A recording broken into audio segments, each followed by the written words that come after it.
Today I'm going to be reviewing a product that I received for Christmas this year. This is the James Method Verse Map Journal, and this is kind of a cloth over board cover. I have the pink cover. There's several different color options. I got the spiral bound. There's also just a hard bound without the spiral as well. And just overall seems like a really well-made product. The only thing I would probably change about the cover is I probably would have chosen a darker color.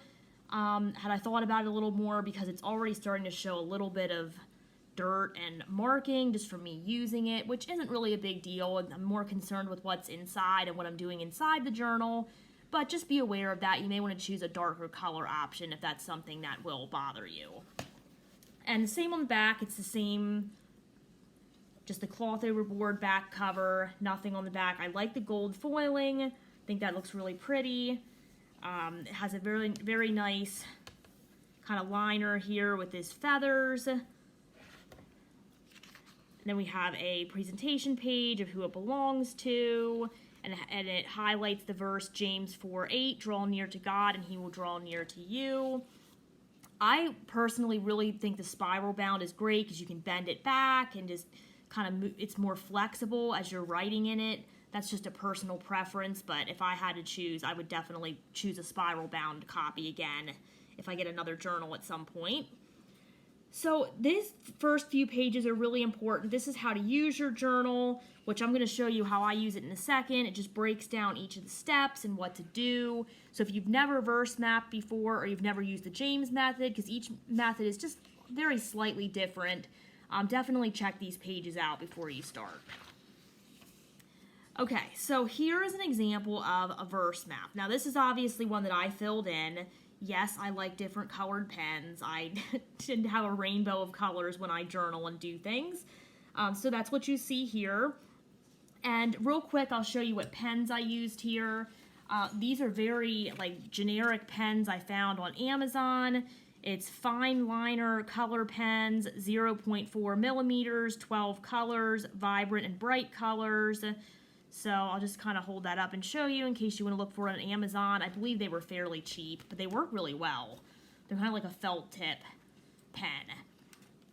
And then I've been using the Mr. Pen pastel highlighters. Again, you can find those on Amazon. And then I also have, not as much, but somewhat been using these clean color dot markers. I believe they're Zig, Z-I-G brand. But again, another Amazon purchase. You can tell where I buy most of my supplies. I think they were a little bit more expensive than the pens, but not a ton. So there's definitely some cheap options you can find out there, and they work pretty well, actually. So those are the pens and highlighters that I'm using in this. And what this is you pick a verse. So my example here is Romans 12:2. And then you write the verse in the circle here in whatever your major translation is going to be. I am using the NASB right now. Of course, we all know how I am with switching up my Bible, so that may change. But I like that the NASB is a really good, solid translation, and I thought that I would use that as my core here in the middle. And what I've been using for my Bible with that, I know I'm all over the place right now. This is the NASB 2020, what is it? Sorry, now I forget what it is. The side column reference, I believe. It's the one that Lockman just released a few months ago here. Not even that long. Yeah, so I like this one because it is single column verse by verse. It's easy to pick out a verse quickly. And as I'll show you later, I also use it for the references. But that is what I use to look up my main verse here that I put in the big circle. And then the next step is that you look up the verse in different translations. So this was a longer verse, so I couldn't put it all in the translation spot here. I kind of had to bump it up into this line grid area, which sometimes happens here because there's just not a lot of space to write. So I did this in the ESV, the CSB, and the NLT in this case. So I just use different Bibles for the most part. Like, for example, I've been using this ESV1 because I really like the ESV translation, so I try to include that pretty often when I do this. So I like this because of the size, and it's pretty much. It's just a good size ESV. When I'm having a ton of Bibles out, this one's smaller, so easy to add it to my little stack here to do this. And then for CSB, I've been using my single column personal size sometimes, and I've also been using this CSB Keyword Study Bible, which I use that for another purpose as well, which I will show you in just a minute here. Okay, so that's the different translations, and then I just picked a random NLT. I think I used like my giant print compact for that one. So then the next part here is underlining different keywords in the different translations. So sometimes they won't be the same. Like for example, let's see, like acceptable versus pleasing. Sometimes they will be the same, like the word discern was in there pretty often. This one had prove. Conform was in there. Don't be conformed. I forgot to underline that here, but that's in that as well. Be transformed by the renewing of your mind. So I looked at transformed, renewing. So I just picked out some keywords there and underlined those, or lack thereof in some of these apparently, but that's okay.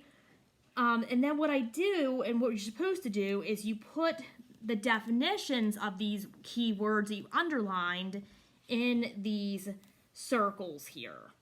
So, and then you'll see I have the Strong's number to go with each one. So enter the Keyword Study Bible again. What I do is I look up the verse in here. So for example, Romans 12:2. Let's see here. I can find that quickly enough. If not, I'll just do something else, but I think I'm almost there. Yes, okay, so in Romans 12:2, which is over here, you can see that there's these little numbers and words are underlined. So those are the Strong's numbers, and then you go into the back of the Bible, there's an index of those numbers, and you can look at the definition of that word. So that's really helpful. If I don't find the words in the Keyword Study Bible, then I will use BibleHub.com, which is free, and you can do all kinds of fun things on that, looking up different words, using the lexicon on there, so that's very helpful as well. Highly recommend checking that out, especially if you don't want to get like a ton of Bibles out when you're doing this. So I put those in here. Then down here is context. So this is author, date, audience, and purpose.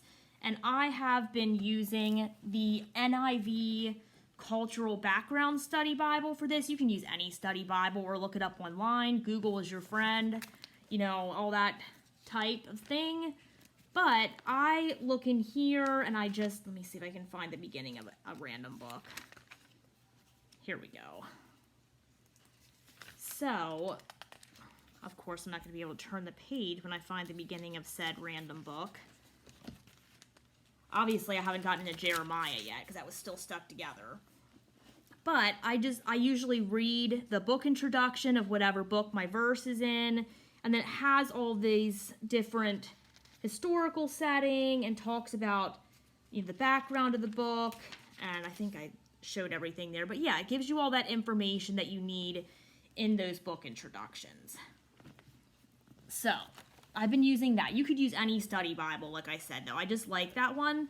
And I also will read the verse in context in that Bible because I really like the notes in the Cultural Background Study Bible as well. It just kind of gets you into the context and background of what you're reading and just really helps you understand it better, in my opinion. Okay, so that's the context, the translation, the words. Now, over here we have the cross-references. Again, when I look up the cross-references, you can use any Bible that has references. I just am choosing so far to use this NASB side column reference Bible from Lockman. So you can see it has the references in the margins, so I use those.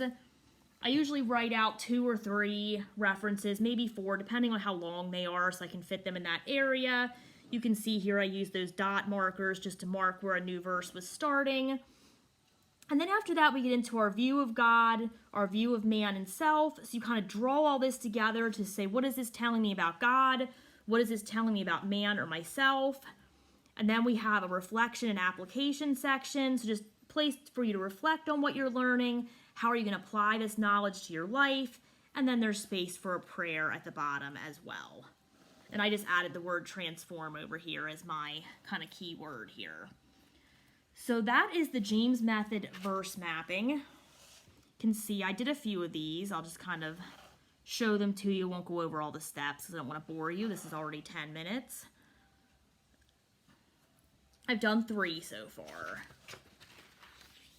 Here's the one I did yesterday.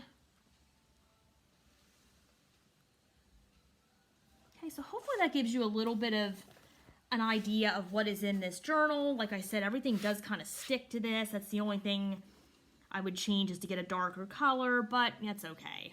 Really what I'm focusing on is inside the journal. So if the cover gets a little dirty, it's not the end of the world. I'm sure I could probably clean it off too. But that is what I'm using with my James Method Verse Map Journal. Like I said, I am using the NASB Side Column Reference Bible from Lockman. I'm using the NIV Cultural Background Study Bible. And I'm using, sorry for the camera shaking, the CSB Keyword Study Bible. Those are my main, and then I just kind of switch out which other ones I use. Like I said, I really like ESV, so I've been using like my ESV 1. You know, you can grab the ESV, oh, sorry about that shaking. You can grab the ESV Study Bible. That's another one I've used a lot. Just pretty much any combination of Bibles. I like this because, first of all, I feel like it makes me actually dig into Scripture more and focus on those key words and the cross references and just how is it applying to me and writing a prayer. It's just a lot of different aspects of Bible study kind of all in one place. And I'm a nerd, so I'll fully admit that. I like getting lots of Bibles out and using all these different translations. So this is fun to me. I like different colored pens. So to me, this is a good time on a Saturday afternoon right here, or any day. So that is the James Method verse mapping. I hope that's helpful, and let me know if you've done this before or any other method of verse mapping and what resources you've been using.